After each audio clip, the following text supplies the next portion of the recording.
around Dodge City and in the territory on west, there's just one way to handle the killers and the spoilers, and that's with a U.S. Marshal and the smell of Gunsmoke.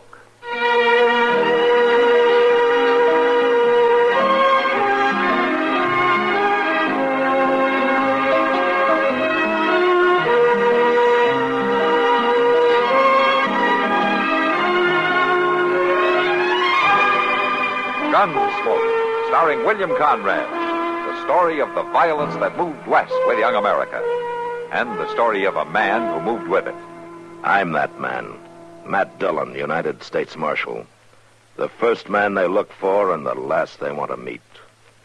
It's a chancy job, and it makes a man watchful.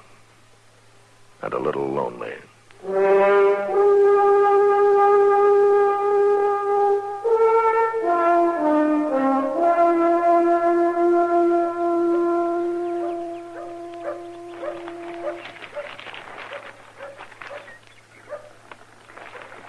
I declare I don't know what's got in him, Mr. Dillon. Who, Chester? Well, the President Grant. Oh, what's he done now? Well, letting them fellas take out a patent on that there barbed wire, that stuff's going to be the ruination of this country. What's the president got to do with it? He can't stop it. He can't? Well, then what's the good of him being president? Just read your paper, Chester. Barbed wire. Well, them British foreigners is fighting again. The Russos is what they're... Now what? Somebody started a ruckus there. Down there in the Long Branch. Yeah. Come on, Chester.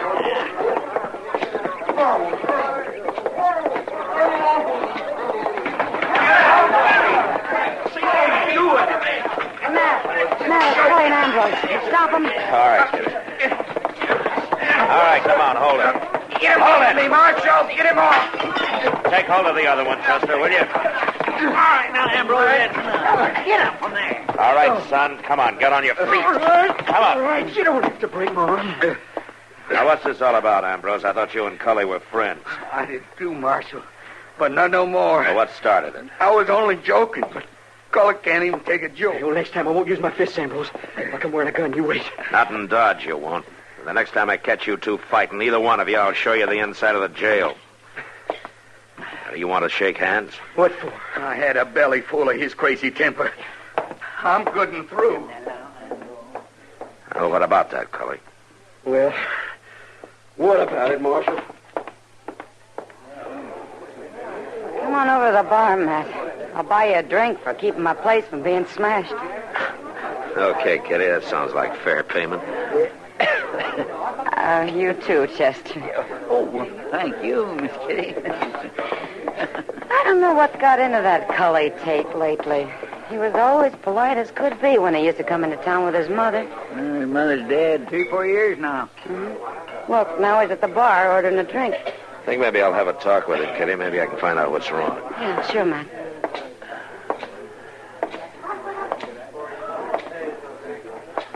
Here you are, Sam. I'll pay for his drink.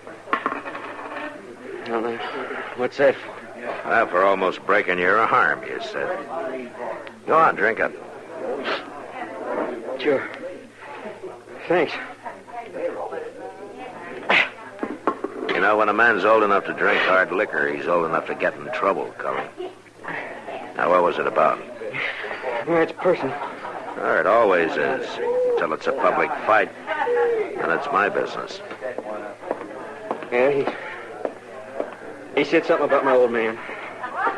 And about me. Well, what? He called us Squaw men. Squaw man? Well, why? Because it's true. That's the worst of it. About my old man, it's true anyways. Oh, since when? 3 months. When he went to Texas for stock, he stopped at the agency in Darlington. Brought her back. And a Arapaho woman. Now, that ain't right, Marshal. It just ain't right. Now, wait a minute, Cully. A good many men have married Indian women, and sometimes they're real good marriages. Good. Any man who marries one of them deserves to be called Squaw man. Look, Cully, your ma's been dead some years now. You're old enough to know how it is with a man. Him mooning over her. Him old enough to be her father. She's more my age than his. Well, that's not unusual with Indians. The women expect it. Well, the worst is they ain't really married. Only Indian style. And for a good, God-fearing man, that ain't nothing at all. Now, wait a minute, son. They are married. Maybe not legally, but if they both accept it... And if they don't, what could she do about it? Cully, I know your father. And Hardiman Tate isn't that kind of a man. Now, do you want me to talk to him? I wouldn't do no good. Well, he wouldn't send her back, no, but he might marry her legally. You think that'd help? Thanks for the drink, Marshal.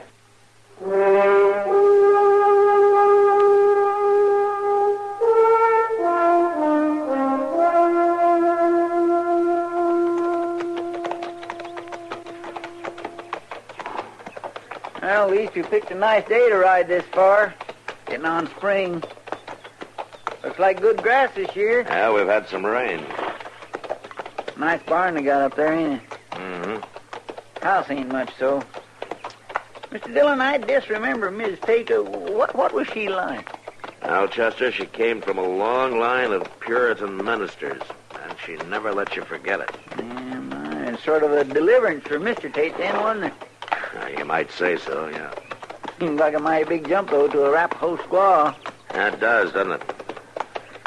Look, there's Cully out in front. And look at that. He's toting a gun, just like he said he would. Uh-huh. Now, come on, we'll ride up anyway.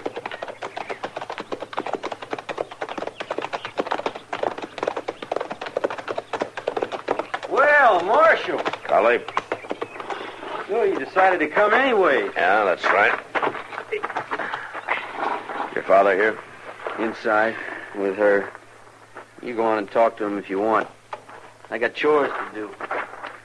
Mr. Dillon, that boy ain't got a bit of toleration in him at all, has he? He's got a lot of his mother in him, though. Well, Marshal and Chester. This surprise. How are you? It's fine, Mr. Good to Tate. see you, Hardy. Come on in and sit. Now to see you just fixing a meal, and I'll tell her to add a little to the pot. No, thanks, Hardy. We can't stay. We just want to talk to you for a minute, that's all. Has Cully got himself in trouble? Oh, no. It's nothing like that. And he gets so wild and unruly lately, I don't know what to expect. I can't figure what's eating on him. Well, that's what I wanted to talk to you about, Hardy. I guess the boy's like his mother in some ways. Oh, Cully's pious, that's sure, just like Abigail. Since she died, I don't go to church like I ought, I guess, and it makes the boy mad. Is that what you mean, Marshal? I'm afraid it's more than that, Hardy. I think he's upset about your wife. I know that, Marshal. But that's between us, the family. It ain't none of your business. Well, I don't want to butt in. I didn't have that in mind. I just got a suggestion that might be of help to you, that's all. What? Bring her into town. Let the Reverend Tucker marry you. We're already married. In the Arapaho way, Yes, in the Arapaho way. Yeah, but, Hardy, that's not legal, not for whites. What's that got to do with it? Look, Hardy, you bought her from her father. Now, that's against the law. You're living with her without benefit of marriage. That's against the law. Now, legally, I could and I should send her back to Darlington right now. Oh, Marshal, you wouldn't. Oh, now, please understand, Hardy. I'm trying to help you. If the girl is willing, marrying her will solve a lot of problems. Now, if she isn't, well, I'm going to have to send her back anyway. You can't send her back, Marshal. Well, why not? Come inside, both of you, please. All right.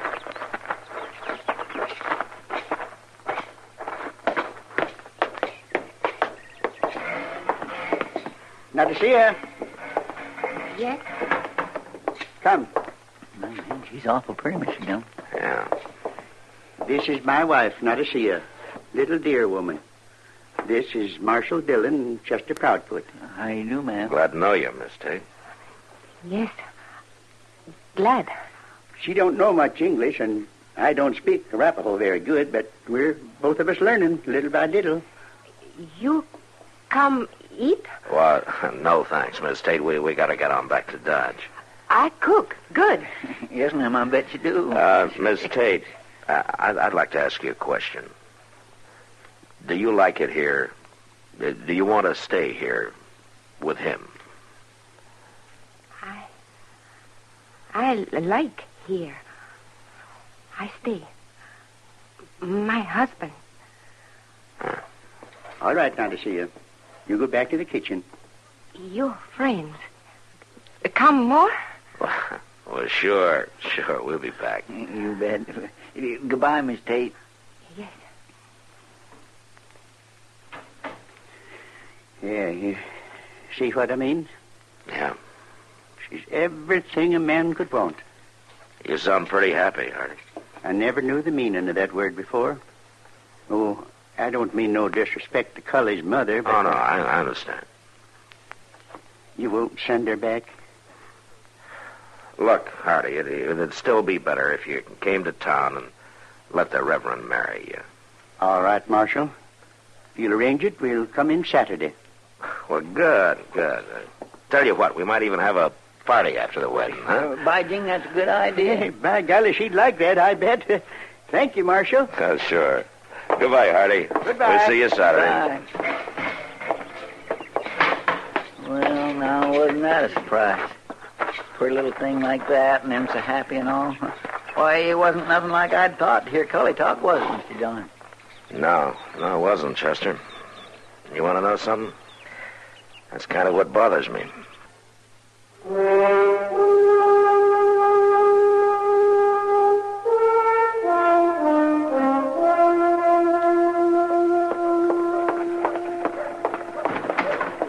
Hello, Mr. Dillon. Doc? Chester? Yeah, that's it. Oh, there. You look like the cat that swallowed a canary. Well, Doc, you ought to see. I've been over at the Long Branch, and Miss Kitty's got everything ready for the party. The preacher's wife even baked a cake. There are more important elements, Chester. Huh? You can't have a wedding without a bride and groom, Chester. Well, my gracious, no. Well, see, it's after 3 o'clock now. There's no sign of them yet. My, you think there's something wrong, Mr. Dillon? I don't know. Doc and I were just talking about it. Marshal? Oh, come in, Reverend. Come in. Thanks. Hello, Chester, Doc. How do you? How you, sir? You haven't seen them? No, I haven't. Well, Marshal, I'm getting worried. They wouldn't just not show up. Well, they could have changed their minds. About a wedding? I doubt it. I hope nothing's happened. Well, if they were coming, they'd have been here by now. I think maybe Chester and I better ride out to the Tate place and see if there's anything wrong.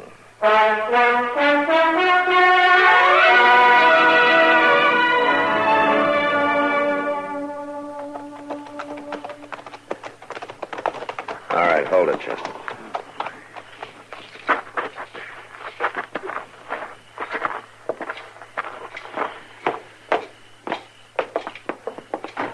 No, you didn't. Oh, it's you, Marshal. Who'd you think it was, Cully? Well, he's all blood. What's happened here? What's wrong? How'd you get those scratches on your face? She done it after I found them.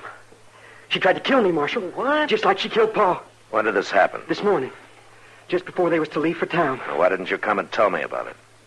Oh, I was scared, Marshal. She's out there somewhere, and she wants to kill me. I was waiting for dark. Where's your gun? Well, she's got it. That's what she killed him with. How'd she get it? I must have stole it from my room, I guess. All I know, I heard the shot. I run out, and she had the gun, and I wrestled it away from her. That's when she scratched my face. He was laying there, dead. Where? Out back, in the woodlot. All right, let's go out there. No, Marshal, I don't want to go out there again. I don't want to see him. Hey, you better come anyway. Come on.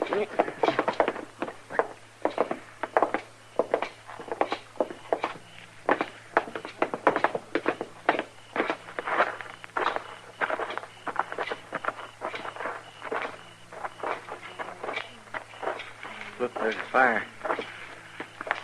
Why, it's Miss Tate. Now, what'd she want with a fire like that? I don't know.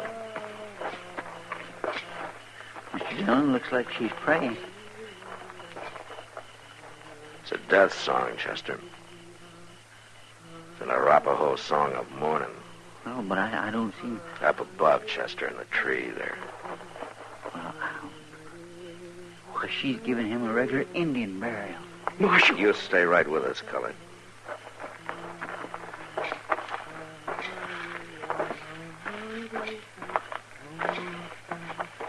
Where's the gun, Chester? Yes, sir. Thank God. Well, she don't even seem to notice us. Miss Tate?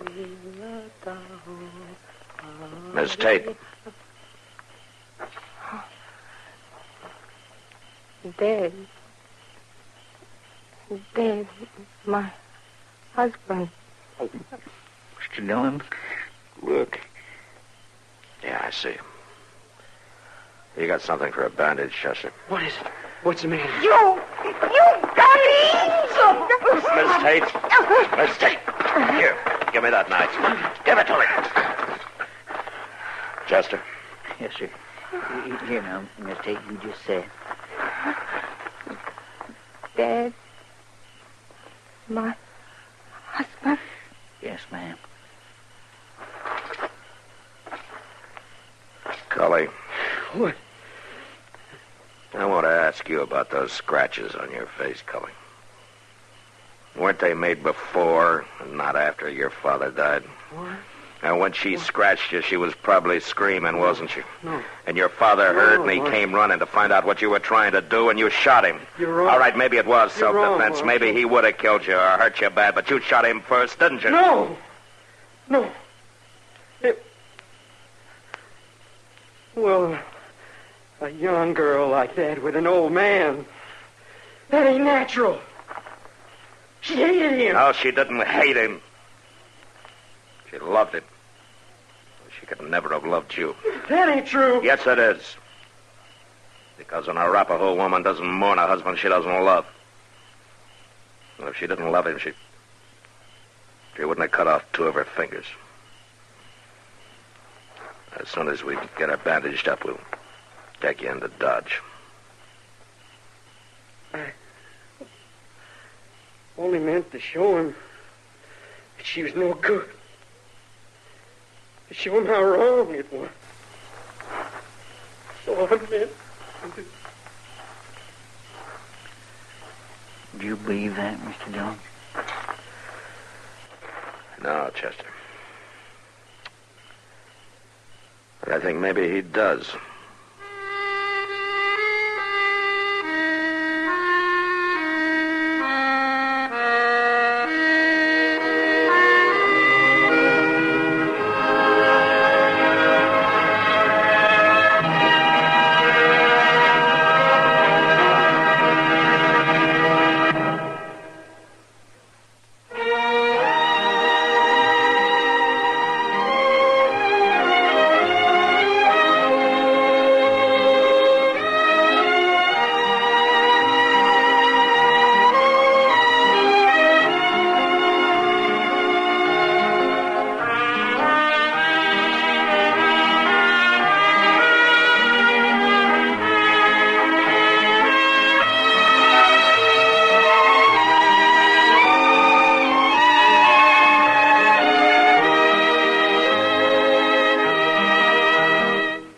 Gunsmoke. Produced and directed by Norman McDonald.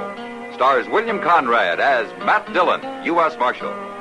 Featured in the cast were Parley Bear as Chester, Howard McNear as Doc, and Georgia Ellis as Kitty.